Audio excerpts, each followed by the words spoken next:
रैदास जी का आलिंगन, जैसे एक छोटा बालक अपनी मां से लिपट जाता है, वैसे ठाकुर जी जाकर के रैदास जी से लिपट गए।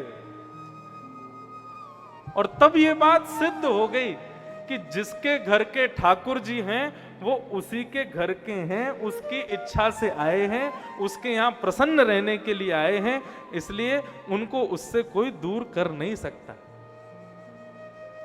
इसलिए बंधुओं, आज से अपनी दृष्टि बदल देना। ये घर के मंदिर में बैठे हुए ठाकुर जी को केवल ठाकुर जी मत मानना। ये साक्षात हमारे कोई प्रियतम हैं, हमारे कोई बालक हैं, हमारे कोई सखा हैं, हमारे कोई इष्ट हैं। उनके प्रति भगवान का भाव मत रखो। भक्ति के पथ पर चलने वालों को एक चीज का ध्यान रखना है कि ठाकुर जी भले ही भगवान हैं, लेकिन उनके प्रति ज्यादा भगवान का भाव रखो मत। क्योंकि भगवान को भगवान मानोगे तो एक दूरी हमेशा बनी रहेगी। उनको कोई अपना मानो, उनसे कोई संबंध बना लो। ठाकुर जी से संबंध बन जाएगा तो फिर ठाकुर जी से जो दूरी है वो सारी दूरियां दूर हो जाएंगी, एक समीपता आ जाएगी। भगवान का पहला स्वरूप है सत्य और दूसरा स्वरूप है चैतन्य। ठाकुर जी चैतन्य। आप अपने ठाकुर जी की सेवा करते हैं, उस समय यही भाव रखो, जैसे पति को तेज नमक तेज मिर्च लग सकती है, बेटे को ऐसा स्वाद चाहिए, वैसे ही ठाकुर जी का भी कोई ना कोई स्वाद होगा, उस स्वाद को विशेष प्रधानता दो। थाली जब सजाओ ना भोग की, तो उसमें माखन मिश्री जरूर रखो, और माखन मिश्री वाली जो कटोरी है, थाली ठाकुर जी के सामने रखते समय उसको सबसे आगे रखो। ठाकुर जी पहले वो खाएंगे, उसके बाद कुछ नमकीन खाएंगे, फिर कुछ मीठा खाएंगे, फिर कुछ नमकीन खाएंगे। इस तरीके से थाली सजाओ ठाकुर जी की। सेवा में अपनत्व कब आता है? जब ठाकुर जी से कोई संबंध हो जाता है। ठाकुर जी से यदि कोई संबंध नहीं है ना, तो आप सेवा में कभी अपनत्वता, सेवा करोगे। जैसे आजकल माताएं क्या करती हैं, छोटे छोटे बच्चों को ध्यान रखने के लिए आया को रखती हैं। बड़े घरों में एक आया रहती है। बोले आया क्या है? बोले ये एक प्रकार से बच्चे की दूसरी मां समझ लो। बच्चा कब सोएगा, कब उठेगा, कब क्या खिलाना है, सब वो वही करती है, आया ही करती है। लेकिन आप कितनी भी महंगी दक्षिणा देकर के आया रख लेना, कितने भी महंगे पैसे देकर के आया रख लेना, जितना प्रेम उस पुत्र को, उसको जन्म देने वाली मां कर सकती है, वो आया कभी नहीं करेगी। ठीक वैसे ही बंधुओं, ये आया वाली सेवा मत करो ठाकुर जी की। एक मातृ भाव से, एक मित्र भाव से, एक प्रेम भाव से ठाकुर जी की सेवा करो।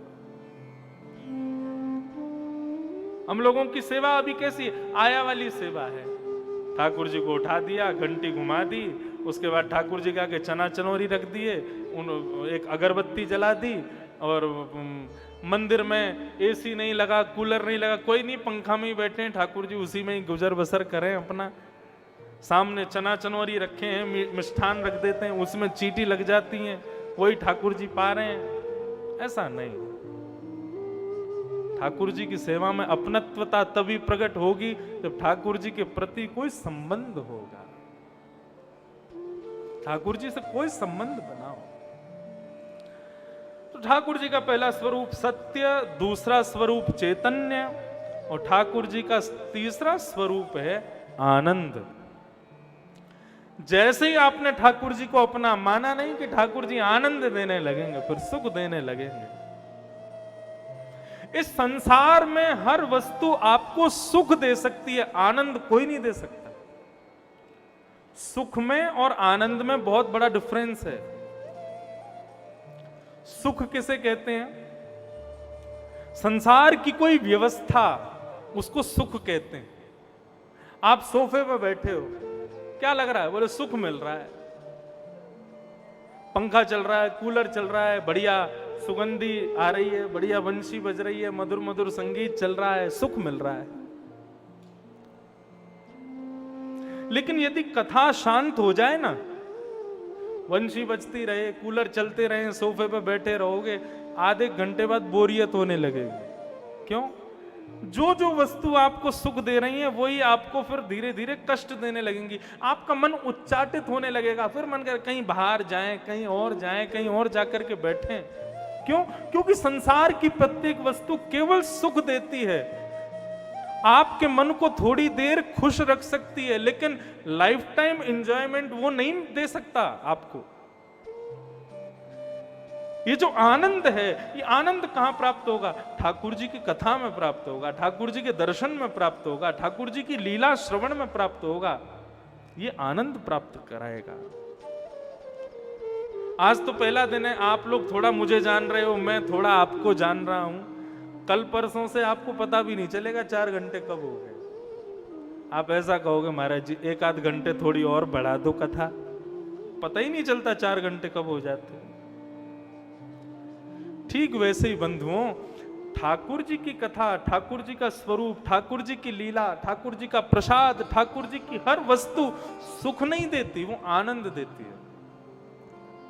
जब हम स्कूल में पढ़ते थे तो फिजिक्स में एक डेंसिटी बताई जाती थी कि जैसे एक लड्डू खाओ, एक लड्डू यदि देखो तो उसको खाने की इच्छा प्रकट होती है,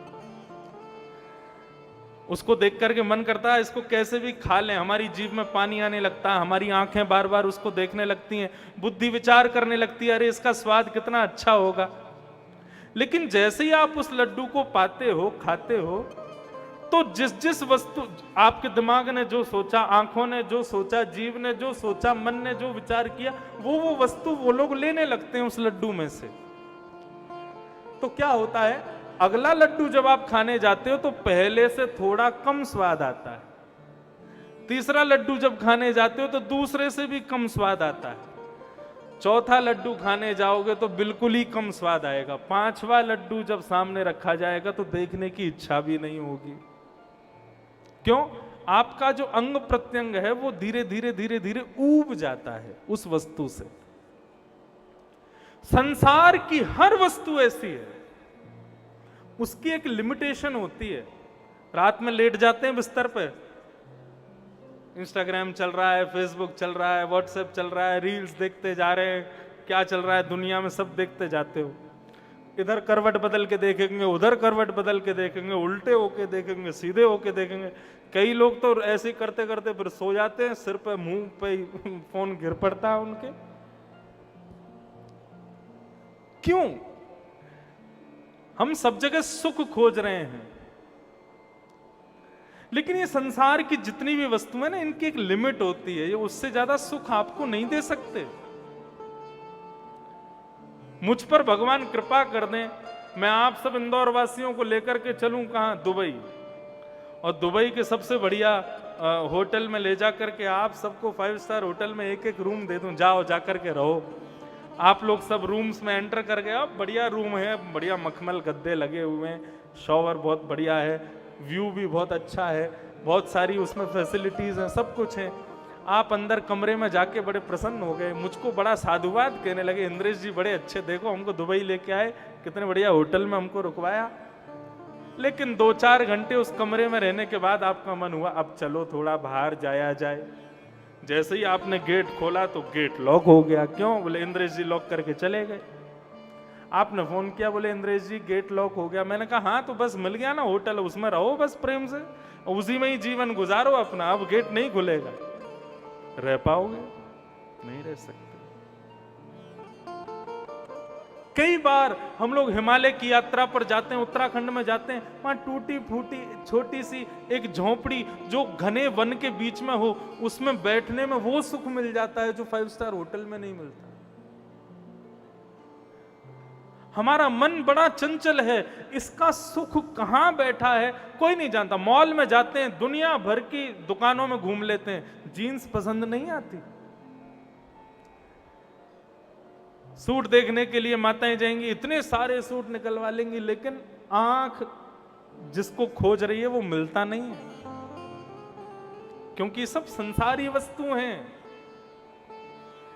लेकिन बंधुओं, ठाकुर जी की कथा, ठाकुर जी का दर्शन, ठाकुर जी से मिलित कोई भी वस्तु यदि एक बार आपको सुहा गई ना, वो सुख नहीं देगी, वो फिर आनंद प्रदान करेगी।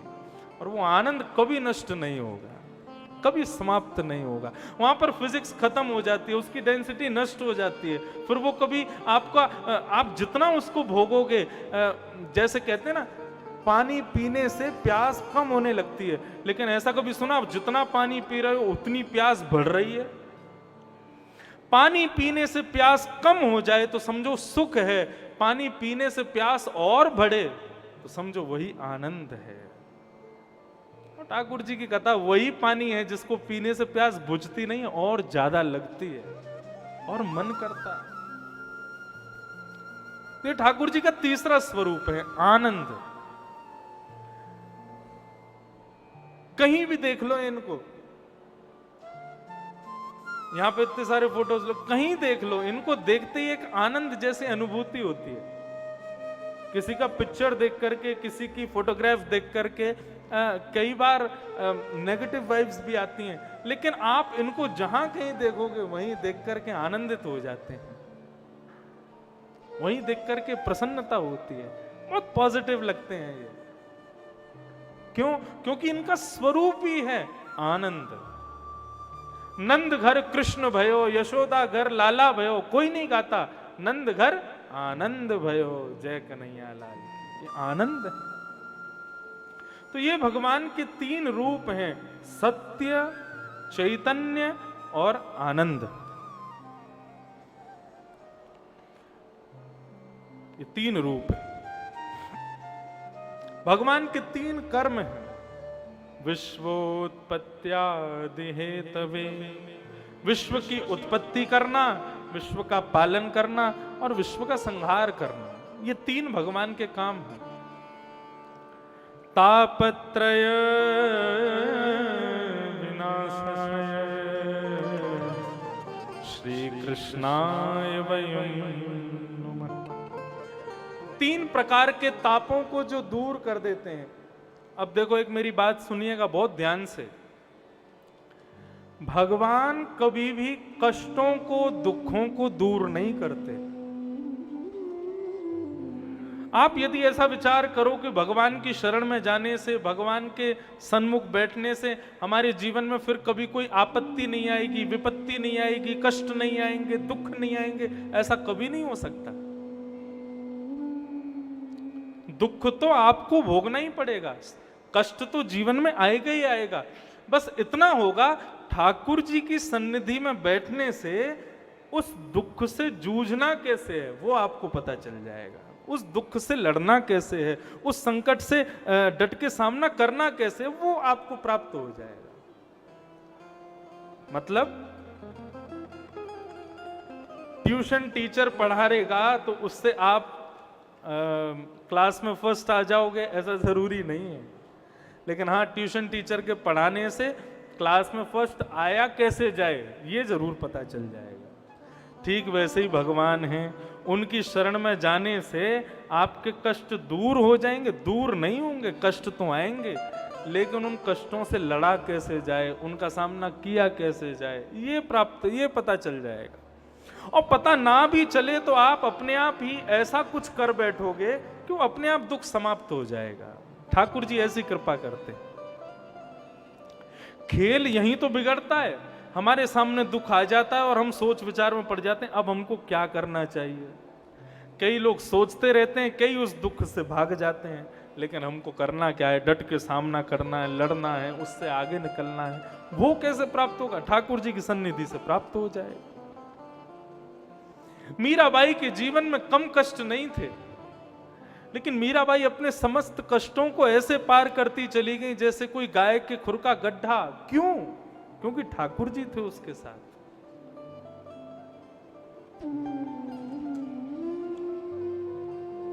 तापत्रय विनाशाय, भगवान त्रितापों का सर्वनाश करते हैं। ऐसे भगवान श्री कृष्ण को हम बारंबार प्रणाम करते हैं। ये भागवत के महात्म का प्रथम श्लोक था। बंधुओं, कथा कुछ इस प्रकार प्रारंभ होती है। 88,000 सौनकादि ऋषि नैमिषारण्य में बैठ करके यज्ञ कर रहे थे मानव कल्याण के लिए। लेकिन तभी उनको पता चला कि शायद यज्ञ से हम मानव का कल्याण नहीं कर पाएंगे। क्या करना चाहिए?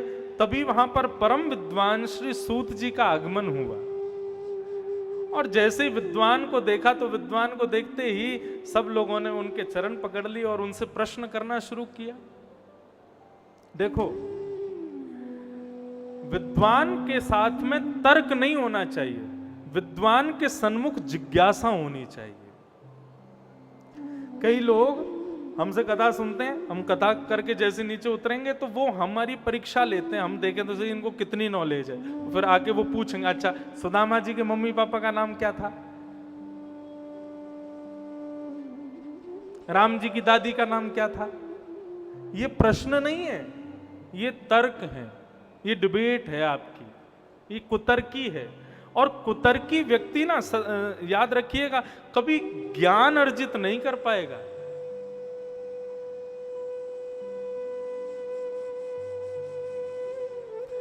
ज्ञान यदि आपको चाहिए तो उसके लिए आपके भीतर जिज्ञासा होनी चाहिए।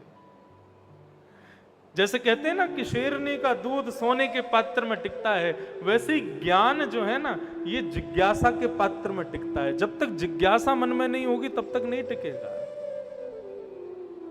हाँ, कभी कभी संदेह होता है हमको। पहले हमने एक प्रश्न एक महाराज जी से किया, उन्होंने ऐसा बताया, क्या ऐसा ठीक है? ऐसा भी किया जा सकता है। लेकिन जो तर्क है ना, ये तर्क ये अच्छा नहीं है। जिज्ञासा अच्छी है, विद्वानों के प्रति जिज्ञासा रखो।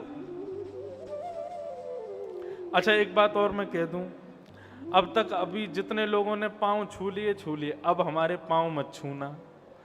हम पांव छुपाते नहीं है अपने कभी, लेकिन कई जगह क्या होता है कि लोग नहीं मानते, उनको ऐसा लग जाता है महाराज जी अपने एटीट्यूड में रहते हैं, पांव नहीं छूने देते। ऐसी बात नहीं है।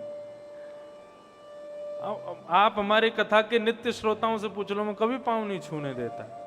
क्यों? उसके पीछे कई कारण हैं। हमारा मानना ऐसा है कि जब तक महाराज लोगों से आप जिज्ञासा नहीं करो तब तक आपको प्रणाम का अधिकार नहीं है। जब उनसे कुछ प्राप्त कर लो, उनसे आपकी जिज्ञासा का समाधान हो जाए, तब उनको प्रणाम करो। और प्रणाम भी छू करके नहीं होना चाहिए, प्रणाम दूर से ही होना चाहिए। दूर से ही सर झुकाओ, दंडवत कर लो, छू करके प्रणाम। उससे पता है क्या होता है? जिसको हम प्रणाम करते हैं, जिसके पांव छूते हैं, उसके पुण्य निकल के हमारे अंदर आ जाते हैं। यदि आपने हमको प्रणाम किया तो हमारे पुण्य सब खत्म हो जाएंगे, इसलिए दूर से ही प्रणाम करो। इसलिए हम ज्यादा पैर छूने नहीं देते। हाँ, गिनती के 2-4 तो पुण्य करते हैं हम, वो भी आप ले जाओ, इसलिए दूर से ही प्रणाम अच्छा है। अच्छा, प्रणाम किसको करना चाहिए? माता पिता गुरु, इनको तो प्रणाम करना ही चाहिए। इनके अलावा हमारे पूज्य पिताजी महाराज कहते हैं, जिसको देख करके प्रणाम करना पड़े वो प्रणाम उचित नहीं है, जिसको देख के प्रणाम अपने आप हो जाए। कई बार ऐसा होता है, हम संत महात्माओं के प्रति ज्यादा विश्वास नहीं रखते, लेकिन ऐसा कोई दिव्य तेज पुंज लेकर के एक संत हमारे सामने आता है, हमारा मन करता है कि सर झुका दें, नीचे झुक करके इसको प्रणाम कर लें। उसी को ही प्रणाम करना चाहिए। देख रहे हैं सब प्रणाम कर रहे हैं तो हम भी कर लें, वो उचित नहीं। कहीं कहीं हो, किसी किसी को हो। तो हम क्या बता रहे थे?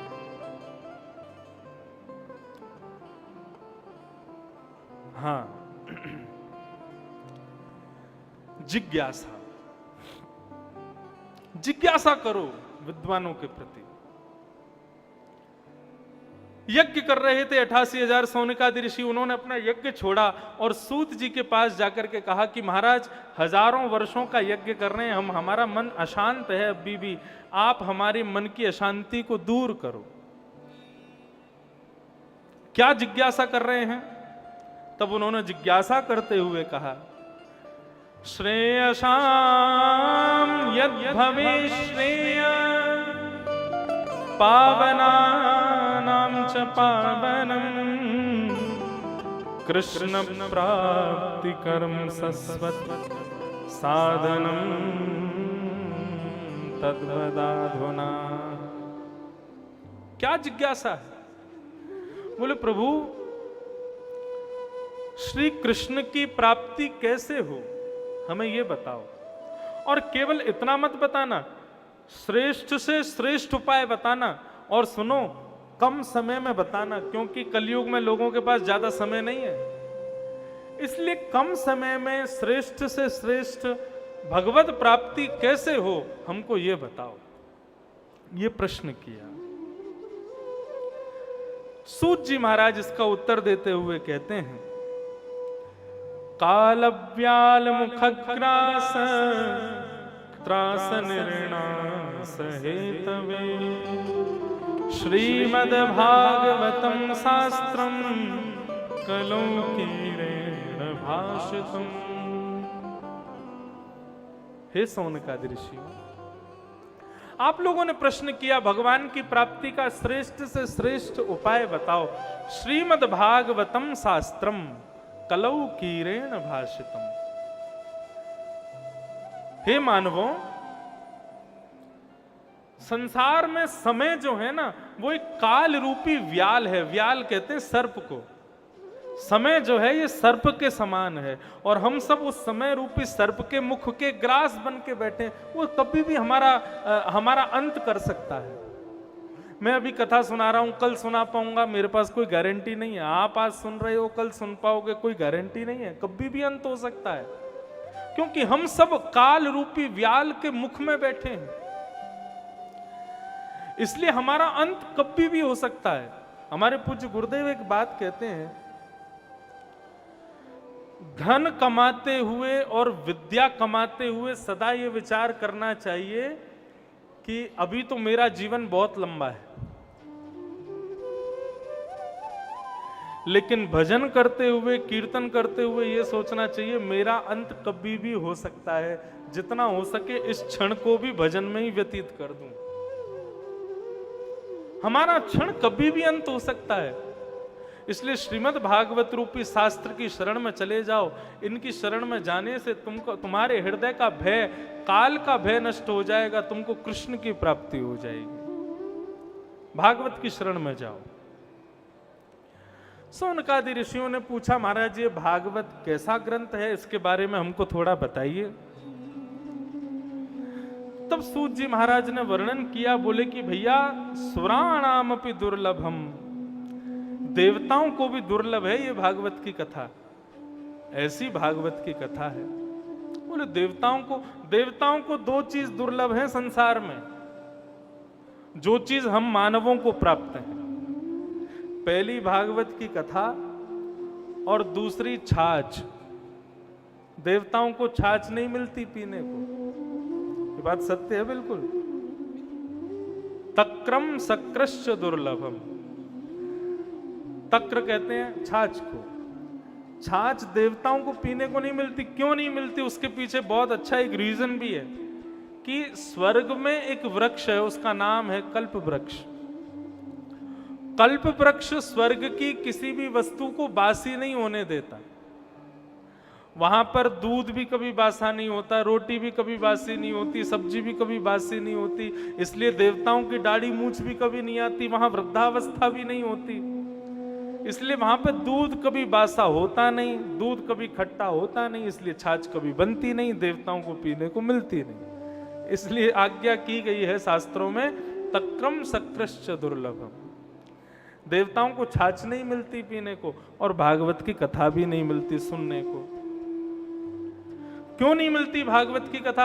क्योंकि देवता सब बहुत व्यस्त हैं अपने कार्यों में।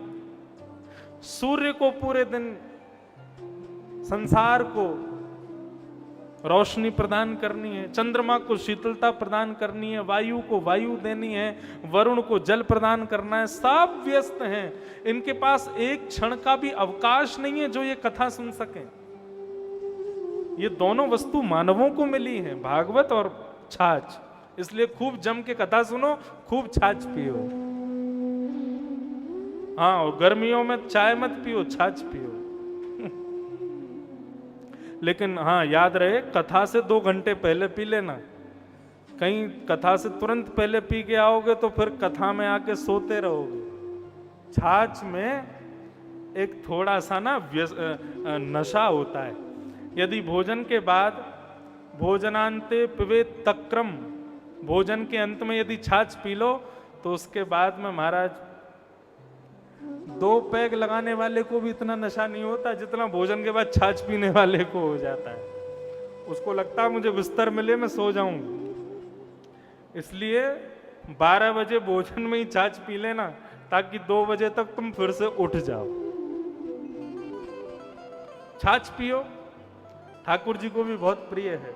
दही, मठा, मक्खन ठाकुर जी खूब पाते हैं, देवताओं को दुर्लभ है। और फिर दूसरा क्या है, बोले भागवत रूपी अमृत का पान करो।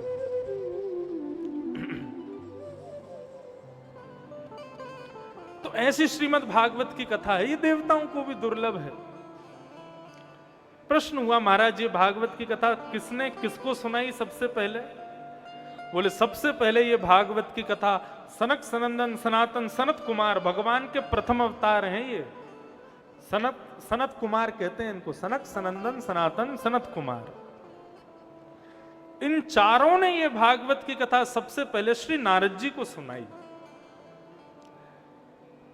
सौनक आदि ऋषियों ने प्रश्न किया, बोले नारद जी तो एक जगह टिकते नहीं कभी, उन्होंने 7 दिन बैठ के कथा कैसे सुनी, हमें बताइए। तब पूरी बात वृत्तांत पूरा सुनाया गया। नारद जी एक बार पृथ्वी पर भ्रमण करने के लिए आए थे। सब जगह उन्होंने कष्ट ही कष्ट देखा। यमुना के किनारे, यमुना के पुलिन पर एक आश्चर्य देखा। कैसा आश्चर्य? एक नव युवती बैठी है, एक सुंदर स्वरूपा युवती बैठी है, उसकी गोद में 2 वृद्ध लेटे हुए हैं, रुदन कर रही है। नारद जी ने पूछा कि हे युवती, तुम युवावस्था में इतनी सुंदर तुम्हारा स्वरूप रुदन कर रही हो और तुम्हारी गोद में 2 वृद्ध लेटे हैं, मैं कुछ समझ नहीं पा रहा, ये दोनों कौन हैं तुम्हारे? तुम्हारे दादा हैं, तुम्हारे पिता हैं, कौन है ये? तब उस युवती ने बताया, अहम भक्ति ऋते ख्याता इमो में तनयो मतौ ज्ञान वैराग्य नाम कालयोगेन जर्जर। मैं भक्ति हूं और इमो में तनयो मतौ, ये दोनों मेरे पुत्र हैं। ये ज्ञान है, ये